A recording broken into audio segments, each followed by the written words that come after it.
मैं हूँ joules Arizona से और मेरे पेरेंट्स एक दूसरे से बहुत अलग हैं। पर इसीलिए मैं ये कहानी नहीं सुना रही। और जानना है तो MSA को लाइक और सब्सक्राइब कीजिए।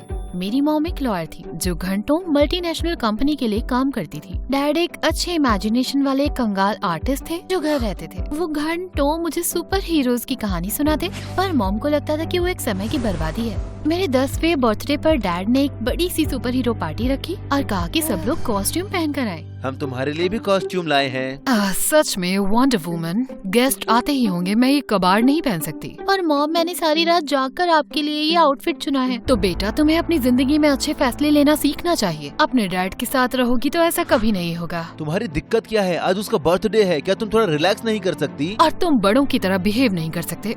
मैं थक चुकी हूँ, मुझे एक ब्रेक चाहिए। ये कह के मॉम ने कॉस्ट्यूम बाजू में फेंका और चली गयी। जैसे जैसे समय बीता मैं डैड की तरह बनती गई। मुझे आर्ट और पेंटिंग बहुत पसंद था। लाइफ बहुत अच्छी थी। बस जब मैं 16 साल की हुई तो मॉम ने डैड से तलाक मांग लिया। डैड ने उन्हें मनाना चाहा पर वो मानी नहीं। डैड के पास कोई जॉब नहीं थी, इसीलिए मॉम को पूरी कस्टडी मिल गई। मुझे उनके साथ एक नए शहर जाना पड़ा। मॉम ने कोशिश तो की पर वो नहीं जानती थी कि मेरा ख्याल कैसे रखना है। समय के साथ मिला उन्हें एक नया बॉयफ्रेंड, बड़ा घर और एक नई कुक, और इसके बाद उन्होंने कोशिशें बंद कर दी। जल्दी स्कूल शुरू हुआ और मेरे पहले दिन, हालांकि बच्चे कूल थे पर मैं अकेले रहना चाहती थी। तो मैं अपनी स्केच बुक लेकर स्कूल के गार्डन में पहुंची कि अचानक एक लड़की मुर्गी की कॉस्ट्यूम पहने मेरे सामने से गुजरी और पेड़ के पीछे छुप गई और उसके पीछे पीछे एक लड़कियों का झुंड आया। किसी सरकटी मुर्गी को यहाँ आते देखा है तुमने? मुर्गी यहाँ नहीं, किसी पोट्री फॉर्म में देखो। लड़कियाँ बस मुंह बनाकर चली गई और मैंने मुर्गी का कॉस्ट्यूम पहने हुए लड़की को पेड़ के पीछे पाया। हे, वो चली गई। क्या तुम ठीक हो? कौन है वो लोग? वो पुलिस है और मैं स्कूल के नाटक में हूँ।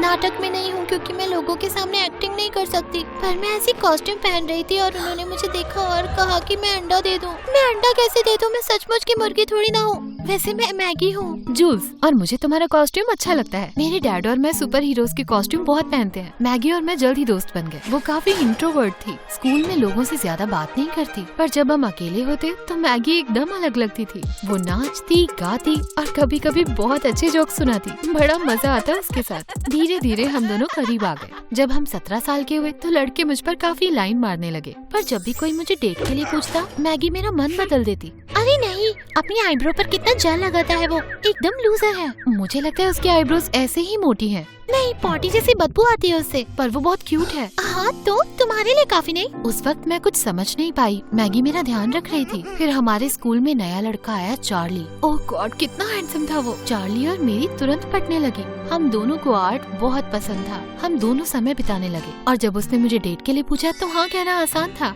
हमारी पहली डेट पर चार्ली मुझे एक बहुत ही फैंसी रेस्टोरेंट में लेके गया और मैं बहुत एक्साइटेड थी। हमें बहुत मजा आ रहा था कि अचानक मैगी वहाँ पर आ टपक पड़ी। ओह हे गाइस, क्या सरप्राइज है। तुम यहाँ क्या कर रहे हो? मैं तो स्नेल प्रोसेंट खाने आई थी। यहाँ का सबसे अच्छा है। एनीवे, अब मैं यहाँ आ ही गई हूँ तो तुम दोनों के साथ डिनर कर लेती हूँ। चार्ली बुरा तो नहीं मानेगा ना, है ना? बढ़िया। पता है चार्ली, मुझे नहीं लगा था कि जूल का कोई बॉयफ्रेंड भी बनेगा, खासकर जब ये नर्वस होती है ना तो बहुत फाट करती है। क्या करती हूँ मैं? अरे कोई बात नहीं बेब, इसमें शर्माने की क्या बात है। हम सब में कोई ना कोई कमी तो होती है, तुम्हें थोड़ी ज्यादा ही है। जैसे एक बार बहुत सारे बर्गर खाने की वजह से तुमने रोलर कोस्टर पर पॉटी कर दी थी, या एक बार गर्मी लगने पर तुम गंजी हो गई थी। ओके, बहुत हुआ। ये मजाक कर रही है, मैं ये नहीं करती। बताओ इसे। हाँ, मैं इसे बताने के लिए मुड़ने वाली थी। तुमने मुझे मुड़ते हुए देखा नहीं क्या? हाँ, बताओ इसे अभी। अरे मैं तो बस मुड़कर उसे बताने ही वाली थी। तुम तो ऐसे ऑर्डर दे रही हो जैसे तुम्हारी आज्ञा मानकर मुझे बताना ही पड़ेगा। चार्ली, मैं तुम्हारी तरफ मुड़ ही रही थी, तुमने देखा था, है ना? बताओ उसको मैगी। अब तो तुमने मेरा नाम ले लिया, अब तो ये ऑर्डर बन ही गया। ठीक है, हाँ मैं मजाक कर रही थी, नहीं कर रही थी। उस समय तो देखो मेरा क्रोसेंट तैयार हो गया होगा। अपनी डेट एंजॉय करो, मिलकर बहुत अच्छा लगा। मैगी चली गई, लेकिन नुकसान तो कर चुकी थी। चार्ली के चेहरे पर घिन दिख रही थी और अगले दिन स्कूल में उसने सबको बता दिया कि मैं वो अजीब लड़की हूँ जिसे गंजे रहना पसंद है और बात मारना भी। सब मुझे ऐसे देख रहे थे जैसे मैं पागल हूँ। मुझे इतनी शर्म आ रही थी और इन सब का कारण बस एक ही थी, मैगी। कहाँ गायब थी आज वो? मैंने उसे कॉल किया लेकिन उसने उठाया नहीं, तो मैंने स्कूल में उसकी तलाशी ली। फाइनली मुझे वो एक बाथरूम में छुपी हुई मिली। ये तुम क्या कर रही हो? ओह जूल्स, हे, मैं मकड़ी के जाले साफ कर रही थी। क्या हुआ? क्या हुआ?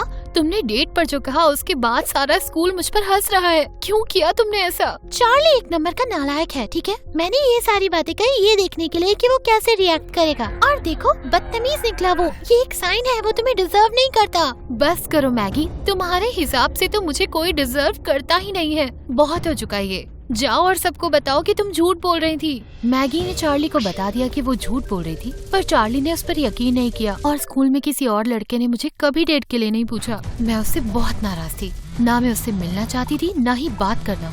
माफी तो वो लगातार मांगती रही, पर ये बहुत फ्रस्ट्रेटिंग था। अब मेरी बात सुनने वाला कोई नहीं था, तो अपना ध्यान बटाने के लिए मैंने पेंटिंग शुरू की और कुछ बहुत ही अच्छे आर्ट कॉलेजेस के लिए अप्लाई किया। एक शाम मैं एक एप्लीकेशन फॉर्म खत्म कर रही थी कि किसी ने दरवाजे पर दस्तक की। मैगी, क्या चाहिए तुम्हें? तुम्हारी सीढ़ियाँ बहुत अच्छी हैं, बड़ी पावरफुल लगती हैं, हर चीज से ऊंची हैं। कब तक मुंह सड़ाकर बैठी रहोगी तुम? हाँ, माफी मांग तो चुकी हूँ मैं। नहीं मांगी तुमने। ठीक है तो अब मांग लेती हूँ, मुझे माफ कर दो जूल्स। मैंने थोड़ा ज्यादा ही कर दिया, पर कसम से मैं तुम्हारा ख्याल रख रही थी। फिर से दोस्ती कर ले प्रीति प्लीज, हम बेस्ट फ्रेंड हैं। मैं सोचूंगी, पर तुम तमीज में रहना। वादा रहा। और मैगी ने अपना वादा निभाया। एक हफ्ते बाद मुझे शहर के सबसे अच्छे कॉलेज में एडमिशन मिल गया और मैगी ने मेरा कमरा सेटअप करने में हेल्प की। हमारा हो ही गया था कि एक बड़ी खूबसूरत सी लड़की आई। तुम कहाँ जा रही हो? अपने रूम में। रुको, तुम मेरी नई रूममेट हो? नहीं, वो मैं हूँ। ओह शुक्र है, मुझे लगा अगले 2 साल इस कबूतर के साथ बिताने पड़ेंगे। मैं एलिस हूँ वैसे। जूल्स। और मैं मैगी हूँ। अच्छी बात है। एलिस प्रोफेसर की बेटी थी और कसम से इतनी सुंदर लड़की मैंने कभी नहीं देखी थी। एक बहुत अच्छी आर्टिस्ट होने के अलावा वो कॉलेज के एक बैंड में लीड सिंगर भी थी। और एक रात उसने मुझसे पूछा कि क्या मैं उसकी परफॉर्मेंस देखने के लिए आऊंगी। हम बातें करने लगे और एलिस वाकई बहुत अच्छी थी, मजेदार, इंटेलिजेंट। उसके साथ अच्छा लगता था मुझे, लेकिन मैगी जिद करती रहती कि मैं उसके साथ समय बिताऊं। नहीं, एवेंजर मूवी देखने चले? मैंने कल रात ये एलिस के साथ देख ली। तो एमएससी वीडियो का मैराथन कर लेते हैं, काफी समय से ये नहीं किया ना। मुझे ये नहीं लगता। एलिस और मुझे एक प्रोजेक्ट पर काम करना है। एलिस एलिस एलिस, थक चुकी हूँ मैं इसका नाम सुन सुन के। अभी तो मिली हो तुम इस लड़की से? मुझे अच्छी लगती है, वो मेरी दोस्त है। दोस्त से ज्यादा ही लग रही है मुझे। मुझे नहीं पता था कि मैगी का क्या मतलब है, लेकिन कुछ दिनों के बाद मैं एलिस के एक शो में थी कि मैगी वहाँ आई। तुमने बताया नहीं कि तुम आ रही थी? वेल, तुम तो मुझसे मिलने आने आई तो सोचा मैं ही चली आऊँ। क्यों, खुश नहीं हो तुम? इससे पहले मैं कुछ और कहती, परफॉर्मेंस शुरू हो गई। हमेशा की तरह एलिस ने कमाल कर दिया। स्टेज पर उसे देखना हमेशा अमेजिंग होता है। गाते हुए उसने जब फ्लाइंग किस दी तो मेरे दिल में कुछ हुआ। ये कितना क्रिंज था। गधों की तरह ब्रश मत करो जूल्स। और ये एलिस में इतना खास है भी क्या? एक प्रेग्नेंट घोड़े की तरह हिनहिनाते हुए गाती है वो। इससे अच्छा तो मैं ही गा लूं। ये कहकर मैगी स्टेज पर गई और उसने प्लग खींच लिया। भीड़ एकदम चुप हो गई। ये क्या कर रही हो तुम? तुम्हारी घटिया आवाज से लोगों को बचा रही हूँ। वापस दो उसे। एलिस ने मैगी के हाथों से प्लग छीनना चाहा, पर मैगी ने उसे धक्का दे दिया। एलिस ने उठ के मैगी के बाल खींचे और दोनों बहुत तेजी से लड़ने लग गए। मेरे बीच में आने से पहले एलिस ने मैगी को धक्का दिया। वो फिसलकर स्टेज से नीचे गिर गई और बेहोश हो गई। एलिस और मैं उसे हॉस्पिटल ले गए। डॉक्टर ने बताया उसका हार्ट टूट गया है। अगले दिन मैगी को छोड़ दिया गया, लेकिन डॉक्टर ने कहा कि उसे आराम करना होगा। उसके पेरेंट्स ने मुझे कहा कि मैं उसकी ठीक होने में मदद करूं, क्योंकि मेरे साथ वो खुश रहती थी, तो जब भी होता मैं उसके पास आती। लेकिन कभी मैं आने से मना करूं तो या तो वो गुस्से में चीखती या घबराने लगती। मुझे ऐसा लगता कि सब काम छोड़कर मुझे उससे मिलना ही पड़ेगा। एलिस ने भी नोटिस किया कि मैं कितने तनाव में थी। फिर एक दिन उसने मुझे शहर की बड़ी अच्छी आर्ट एग्जीबिशन के बारे में बताया। मैं जाना चाहती थी। मैंने मैगी से कहा मेरी तबीयत ठीक नहीं है। हैरानी की बात है वो समझ गई। एलिस और मुझे बड़ा मजा आ रहा था और वो एग्जीबिशन तो कमाल की थी। ये मुस्कान मिस की है मैंने भी। यहाँ लाने के लिए शुक्रिया। याद नहीं इतना खुश मैं पहले कब थी।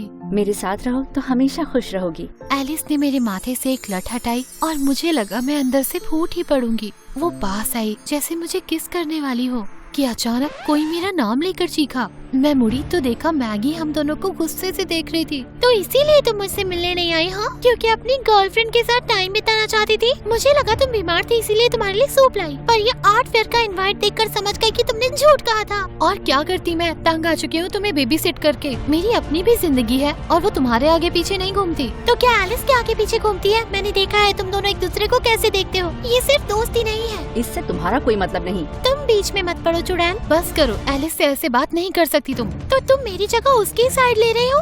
ये कहकर मैगी एकदम पागलों की तरह रोने लगी। उसने महंगे महंगे आर्ट पीसेस उठाए और जमीन पर पटक कर तोड़ने लगी। एक एक करके मैंने उसे रोकना चाहा पर वो पागलों की तरह भागने लगी। आखिरकार सिक्योरिटी ने उसे रोका, पुलिस बुलाई गई और मैगी और मुझे तुरंत पूछताछ के लिए ले जाया गया। हमारे पेरेंट्स भी आए और बड़ी चीचल इधर हो गई। मॉम ने मुझे वापस कॉलेज छोड़ा जहाँ एलिस मेरा इंतजार कर रही थी। क्या तुम ठीक हो? देखो जूल्स, तुम्हें उस लड़की से पीछा छुड़ाना पड़ेगा, वो ऑब्सेस्ड है तुमसे। समझ नहीं आ रहा कि उसे हो क्या गया है। मतलब हमेशा से वो अजीब थी लेकिन बुरी इंसान नहीं थी। फिर स्कूल में उसने तुम्हारे बारे में अफवाह क्यों फैलाई? मेरा एक दोस्त है जो तुम्हारे स्कूल जाता था, उसने पता लगाया कि मैगी ने कुछ अफवाह फैलाई थी तुम्हारे बाद में। एक मिनट रुको, तुमने मेरे बारे में पूछताछ की? क्यों? क्योंकि मैं तुम्हारी इस स्टूपिड फ्रेंड के बारे में जानना चाहती थी। तो तुम्हें मुझे पूछना चाहिए था, जासूसी नहीं करनी चाहिए थी। आई एम सॉरी, मैं बस इतना चाहती हूँ कि तुम ठीक रहो। तुम्हें समझना चाहिए, ऐसे टॉक्सिक इंसान से दूर रहो। वो गलत नहीं बोल रही जूल्स, कभी कभी खुश रहने के लिए छोड़ देना जरूरी होता है। तुम्हारे डैड से दूर होना बड़ा मुश्किल था, लेकिन अच्छा ही हुआ क्योंकि अब हम दोनों बहुत खुश हैं। कभी कभी सेल्फिश बनकर खुद की खुशी भी चुना करो।